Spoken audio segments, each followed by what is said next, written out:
Hey everyone, my name's Pupsker, and today in Warframe, we're going to go over everything you need to know starting the game in 2024.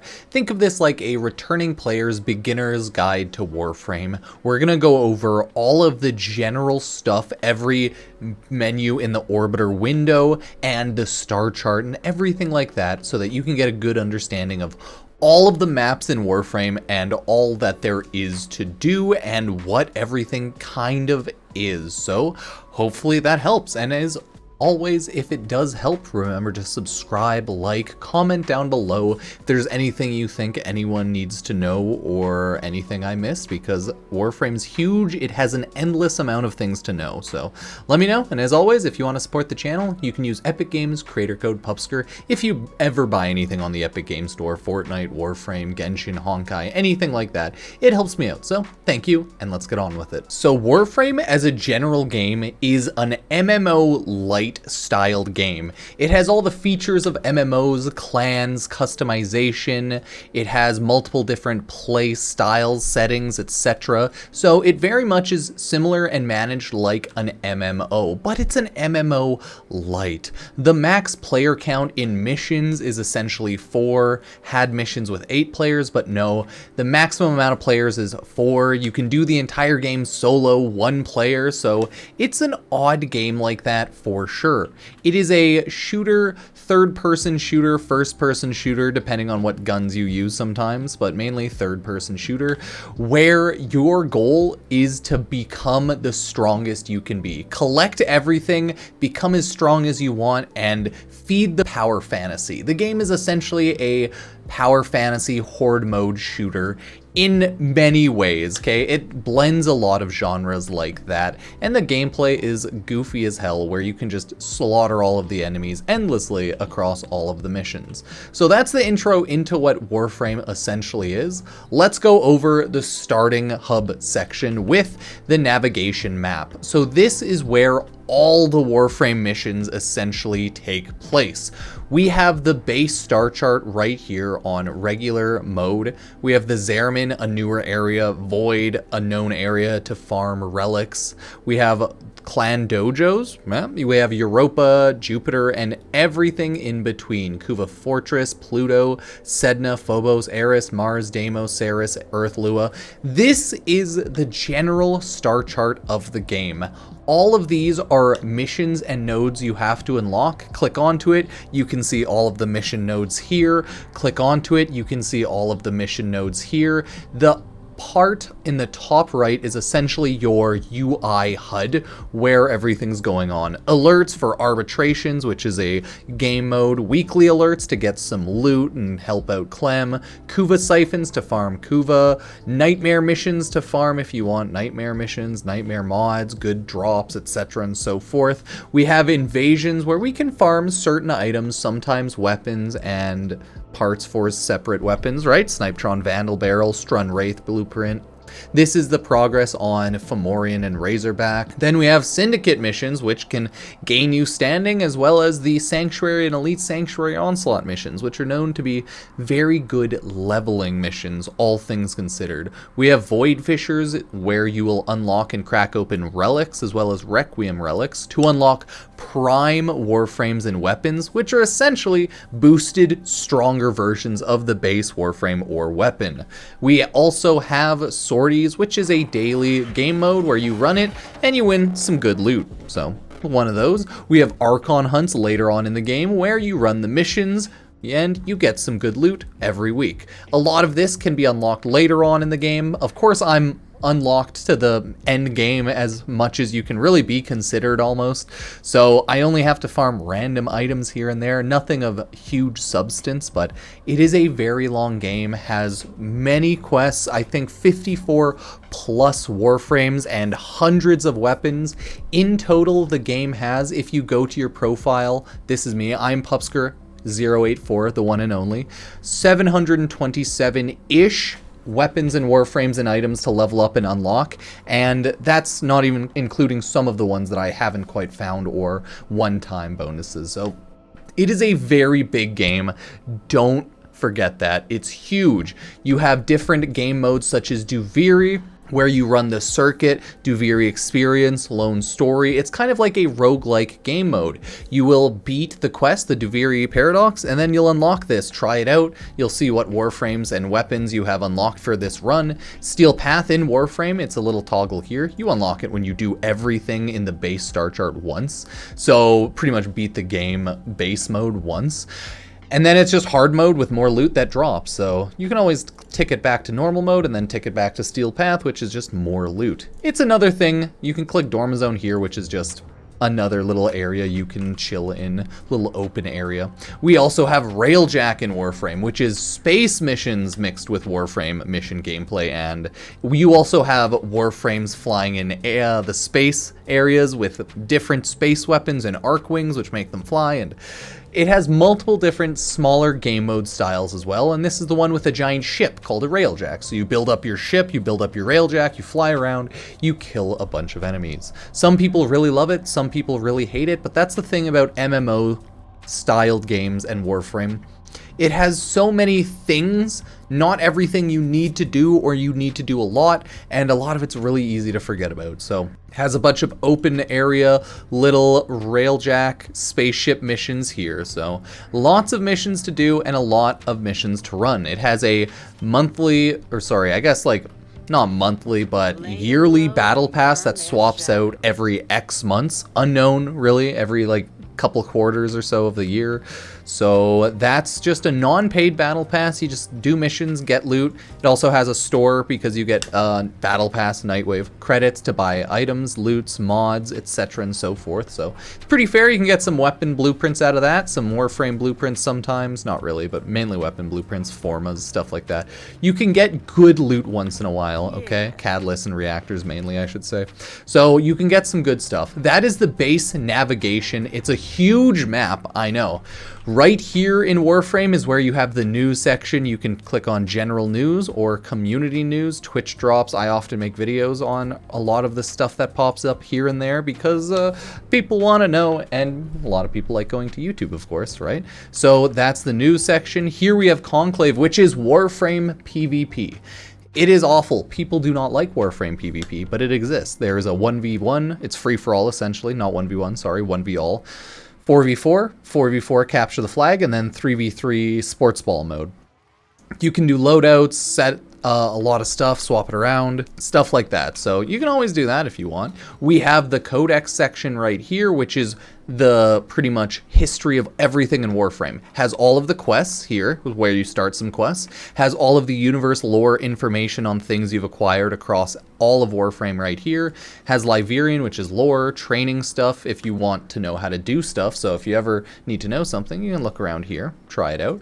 And it has a bunch of mission types on how to do it. So the Codex is really nice. You also have these sections here. This is your configure plexus. It's your Railjack, your spaceship, integrated battle, tactical. It has configs, mods. This is the general modding Warframe screen. You'll get used to it, of just putting things that increase your damage, decrease other things. It's nice. And then this is your Railjack leveling, I guess, tree skill area. We're not going to obviously go over every individual small thing in all of these, but it's good to know it is there. So as you play Railjack, you level up your skill tree and you gain mastery rank, which is your account level experience, and you can see here essentially your mastery rank breakdown is always on your profile, and here's where you can see all of the things you can do that get you mastery rank. Completing missions and doing things for the first time and quests and stuff, those will get you mastery rank. So remember, do everything once, level all of your things once, etc. and so forth. It's the general area. This is the Syndicate section in your orbiter. It is where you have all of your general syndicates. Think of them like a standing, a faction, a little boost where you passively play the game. You get some shop items, and this is how you get some really good faction syndicate mods for a lot of Warframes, and then other just useful loot. You level these passively, you just go to it, you change your pledge and be like, I pledge to this faction, and then you start leveling up as that faction. So it is a system that you'll get used to in the game, like many others, but that's the front orbiter generally. You can check your Nightwave as well right here. It's a section that just takes you to the Nightwave shop. And then you have the market here in Warframe.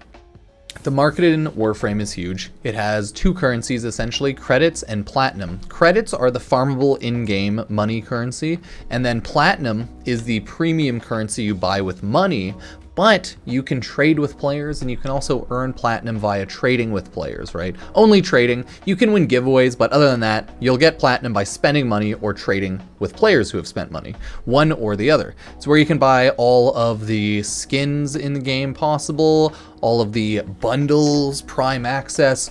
You can buy out half or pretty much all of the Warframes, ton of weapons, equipment, boosts. That's where you buy extra Warframe slots, weapon slots. This is the market. It's where it includes everything. If I could go through everything in one video, I would. That would take all day, all year, all month, all millennia, who knows, right?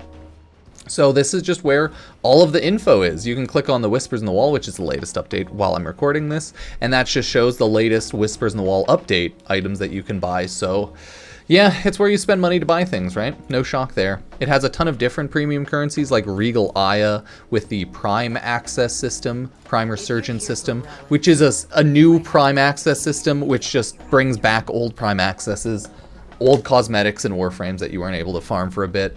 And you can buy them here, or spend in-game Aya, which is farmable, to buy relics to farm stuff. So it's a big game, okay? It has a lot of stuff to it. There are a lot of systems to explain, and it does take a lot of time to get used to it, so keep that in mind. It's like any it's like Warframe, World of Warcraft, Destiny. All of them are very similar games. They're huge, ton of things to do, and if you're starting it years down the line, it's very, very confusing, okay? So that is the front of your orbiter, your navigation, how to get into the game generally, fly everywhere here. So hopefully that helped.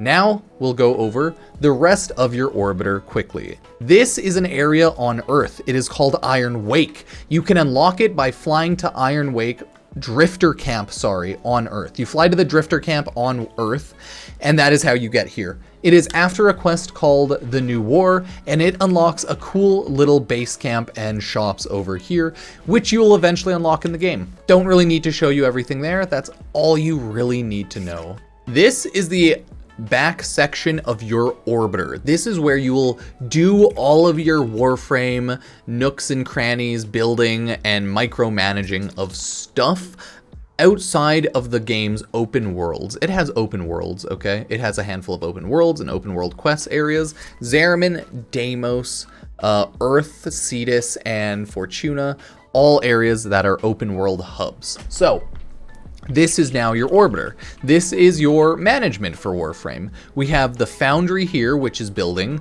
We have your mods here, which is your character progression. We have Arcanes right here, another character progression menu. We have your incubator here, which you'll eventually unlock everything as you go through the game. This is how you can breed Kubros and Kavots and make Kubros and Kavots, right? Simple, simple. Don't really need to go over that again or anything. This is where an area that just shows off your companions. This is the Void Relics segment. We'll go over this again, but this just holds and upgrades all of your Void Relics. This is your main section, your arsenal for modding your Warframes, weapons, Kubros, everything. We'll go over this again as well. This is the Helminth room. You unlock it early on in the game, but it doesn't truly unlock until you unlock Deimos and then talk to Sun and purchase the Helminth segment. So it starts off by being a useless, cute room to breed Kubros, and it eventually unlocks into this massive power fantasy Archon Shard swap out ability room. This back here is your Operator Drifter room. This is where you can upgrade and mess with your Operator and Drifter. It's a character you unlock later on. Not really going to bother going over them because you'll unlock it later on anyways, but that is where you swap out their mods, essentially Arcanes weapons, and they get stronger. And this is your personal quarters. I'm not going to come back here, but I just wanted to briefly bring up all of the areas just in case, right? This is where you can just mix stuff up, decorate it how you want, and just go over everything. You can make some cool cosmetics and just, yeah, it's pretty, right? Like, you decorate it however you want, put usable items in here. I think I can get to like a mission doing the obulate there, obule. There's some certain items, key items you can place in the room for fun if you want to. If not, just decorate it how you want. So that is your orbiter. in question. Now, let's quickly go over the general menu in Warframe, and then we'll go over the entirety of the Orbiter. Navigation, normal stuff, that's just going around and finding a place to land, missions to run. Equipment. Click into this menu, you have your Warframe and stuff arsenal, the Foundry to build stuff, Incubator to breed your Kubros Kavats, Helminth to infuse that room I showed you before. You can click to see your inventory, Void Relics, which you'll eventually unlock Void Relic segment and stuff. You can check out all your mods, Arcanes, abilities, Spectres, which are essentially NPC characters you throw out and they help you fight, and your just general Orbiter for decoration. Cool. Then you just have Operator. This is what I was showing you back here. Upgrades, unlocks for your other character, makes them stronger, things like that. Market, we've gone over the markets where you buy everything. Communication, friends, clans, inbox. My friends list, full. I have 1,000 people on. It's too much. 1,000 people, right? Inbox, that's where you get messages, it's where you get loot. Nice, awesome, sweet. Clan, it's where you can do all your clan stuff. Makes sense. There's my clan. Awesome, sweet. We have quests. I'm obviously all done my quests, but it takes you to the Codex where there is all the quests. So get on that. You have Railjack, which takes you to that Railjack menu pretty much where you can board your Railjack. You can look at the Plexus and Intrinsics, which I showed you earlier. All of this will take time to unlock. Much like Call's Garrison, visit Call and his brothers. That's the outside on the ground area I showed you. That will take you a lot of time to unlock. And then from there you have profile options, exit game, behind my face. You can't see it, but you're gonna have to trust me. Profile options, exit game.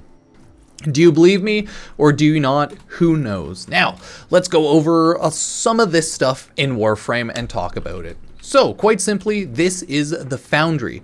This is where you build stuff in Warframe. Warframe is actually not that bad in the sense that it allows you to build as many items at once as you possibly can, meaning there is no limit. In theory, you can build 100 different weapons and Warframe and what have you, item parts, all at once. There is no limit. I'm just building 2. You can build 200 things at once. It's a huge menu, and you can build as many things as you possibly need at once. Look at it. It's huge. I have thousands of items, or like hundreds, right? And it has its little menu here. Pretty self-explanatory. Sort by name, state, type. Here's the important menu, ready to build, right? It's a very simple, easy menu. Foundry makes sense. You can go to your Arcane menu here and it takes you to go over there, and then you can go upgrade your Arcanes, and then you can click the component menu, which means just like your inventory of items and components. Some of this you probably won't need, and honestly, you'll never really need to look at this menu, so I wouldn't really worry about it. But that's the Foundry in Warframe. Pretty self-explanatory for the most part. Let's quickly talk about Arcanes since it popped on over here. Arcanes are a upgrade buff system similar to mods. It's just another way to get more power in Warframe. You can put Arcanes on your Warframes themselves to buff their damage or their usability, anything really. Look at all the Arcanes. Buffs, let's say damage, shield, health, armor, usability. It can buff weapons on your Warframe. It buffs anything. Operator, the little people that you saw back there, the child, that's more buffs for them. We have amps, which are weapons that the little children use, and those, the children are called Tenno, okay? And this is just more buffs for those. Primary Arcanes, buffs for primary. Secondary Arcanes, buffs for the secondary. They're essentially another power system, and that's all that really matters. Then you have melees, Arcanes, Zaws, kit guns, and ones that are just incomplete in general. Click on them, upgrade them. You can break them down to be base level 0, like level 0, at any time. So you can upgrade them and then break them down as you will. And that's all there really is to it. You just build them up, break them down, and slowly upgrade all of your Arcanes. It takes time, but it is what it is, and that's the Arcane menu. This is the mods menu. This is where you can do everything in regards to mods. You can click on the mods, choose however many you need. From there, you can fuse mods together. This essentially levels up mods. You use endo and credits to level up the mods. You only need to have one mod of every type, max level, like one mod, because you can use them on any Warframe at a time. No need to level like 10 damage mods for the same thing. Not necessary.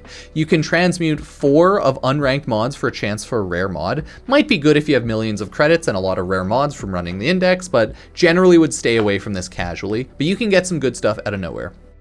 You can sell your mods for credits. Not the best idea, not the worst idea. but eventually you collect a ton of, like, see, hundreds if not thousands of mods, so you can either sell them for credits or dissolve them for endo. I would usually dissolve them for endo. Endo is the resource, the main one, used to upgrade your mods, but you can also sell it for credits. I just think there's easier credit farms in the game than there are endo farms, so you should probably sell it for endo if you want to upgrade your mods and stuff. Later on in the game, you can eventually easily farm millions of credits an hour via an in-game mode called the Index, and some other stuff. Like Railjack, you can even get millions an hour, but it's pretty good. Then we have Iton Treasure here, where you can click on Iotins, auto-install them, upgrade them. Iotins, you can sell them for platinum to players if you want, but their in-game purpose is you give them to someone called Maru at Maru's Bazaar on Mars. She is the, I guess, oddities trader. She takes your stuff and turns it into endo. You can auto-install cyan stars of amber and regular cyan and amber. Yep, Iton amber star, Iton cyan star. Cool, awesome. You can put those in these, and then you can also give these to Maru for endo or sell them to players for platinum. It's up to you. And every menu has a tutorial, usually in the bottom left, right sometimes. So if you ever need a tutorial, click the tutorial, read through how to do it.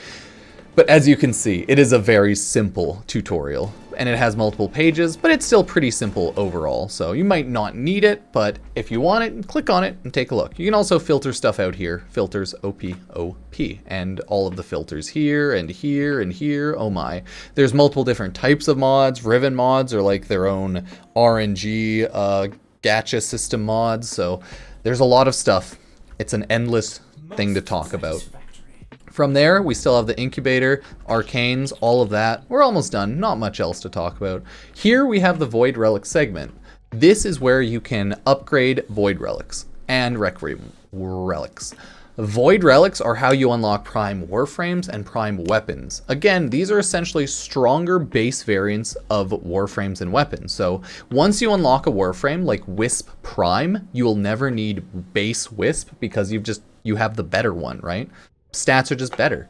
This is where you manage all of your relics. Relics are just obtained pretty much anywhere in game, okay? Just very passively, you can see all of the relics in game and all of the ones I have. Relics go on a system, new primes come out, old relics get permanently unfarmable, and then you can farm new prime stuff. Old stuff goes away, and then they bring back old primes here and there via prime resurgence and like relic swap out, so it's not really a big issue. They bring things back, but they aren't farmable 24/7, so keep that in mind. And here's the menu where you just sort through all of your different levels of relics. Lith, Meso, Neo, Axii from low level to high level, Axii being highest, Lith lowest, and you just upgrade it by running relics, and then you get void traces by running those relics, and then you spend it. Pretty much intact means higher chance to get low tier reward. The higher you upgrade it, the higher chance to get a higher tier reward. Simple, easy, and you can also visit Varzia Dax, I guess, on Mars. Oh, sorry, Varzia Dax. You can also visit her for Prime Resurgence through the market. I showed that a little bit, but she's also on Mars, if you so choose. So that is how you can get Arcanes, Void Relics, and deal with all of that stuff there. And finally, we have our Arsenal, our modding menu. Oh baby, this is where you mod your Warframes, weapons, and everything. Warframe is a good game where you're essentially a power fantasy god. You love to build everything on top of each other. So slowly throughout the game, as you start, you'll collect mods that make you a lot stronger. Good ones are all of the base ones that increase your stats here, a couple ones that make you survive, and then from there, whatever you want. Here's where you equipped all your Warframe Arcanes, your weapon Arcanes, and everything.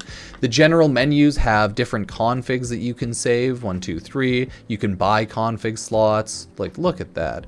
Wow, you can link to chat, rename your configurations, swap out and manage your arcanes through there, manage and do all your mods. You have actions down here where it's like you can upgrade the capacity because you need to upgrade it. You can auto install if you're really lazy, but it's going to be bad. You can polarize things to make mods easier to put it on. You can put on focus lenses, which are needed for your operator to upgrade its focus tree, its like leveling tree. It'll all make sense once you start playing the game and get to a certain point in the game, but a lot of words just won't make any sense, right? And then you can swap polarities. So like, let's say this dash polarity will swap with this tooth polarity. I can't remember what they're properly called. It's just the polarity for the mods to make it cost less capacity up here. Here's all the base stats. If you go to a naked config, those are all the base stats. You can check out the abilities of your Warframes and what all of the upgraded stuff does for them. And you can upgrade their appearance, check out their abilities, and go to different equipable Warframes, weapons, etc. Xenarek, which is your operator tree, your Parazon used for Kuva Liches and such, your melee weapon, your secondary weapon, your primary weapon. You have companions, same with them, upgrade, mod them. There's a ton of companions, right? Awesome. You have your gear slot. You can emote, change around your emotes. Your gear are usable in-game items such as, let's say, on-call crew, NPC buddy, weapon, right? Necromech, big mech. Pretty scary stuff, right? Then you have your Arcwing loadout and stuff, which is space combat, right? Space combat Arcwing, space combat gun, space combat melee weapon, heavy weapon, which is ground combat usable space weapon, K-Drive, which is literally a skateboard. I don't know, don't ask questions. Necromech, there's your big mech. You equipped him with space gun, and he has his own little space gun. So it's where you can change out loadouts. There's different loadouts you can mess with. So if you have like certain loadouts for certain activities, go for it. Yes, it's a huge game. A lot to do. I don't use any loadouts, lol. All old loadouts. But a lot of people love loadouts. I'm just too lazy because it's a very strong, simple game. The goal in Warframe, start off weak, you become a god, and then the game's easy. That's how it becomes. And you slowly just farm everything in game. So that's most of the menus that I showed you. I want to show you one more big area, which is the Helminth. This is where you can make a Helminth Charger, which is a Kubro type animal, and where you can get a ton of upgrades. It's a cute little area cosmetically, like look at that cutie. And you can just go to the Helminth window. You can give your certain Warframes a 7-day buff. Pretty awesome. You can give your Warframes different abilities, and you can kill a base Warframe and they can unlock an ability. Awesome, sweet. You can put on Archon shards, which are just buffs. I just have casting speed, strength, duration. And you can just go around this room, and as you slowly unlock more uses for it, you become even stronger. So that is the main focus of Warframe, going through the game, finishing all the quests, collecting all of the items, and finishing all of the Starchart nodes. As you do that, you'll collect more weapons, mods, Warframes, you'll get stronger, you'll start killing everything easier, and then you'll do harder stuff, and then you'll get even stronger, and then you'll rinse, repeat, to the point where you're done everything, and you've unlocked most things, or you've unlocked enough things that you're really strong, and you can do anything you want. That is the main point and main focus of Warframe. So hopefully this goofy little returning players guide for 2024 helps, you know? Hopefully. So if it did, like, sub, and check out any of the other social medias. Warframe is a huge game, many things to go over and take a look at. So love it, hate it, let me know. Thank you all for being here, and I'll see you next time. Cheers.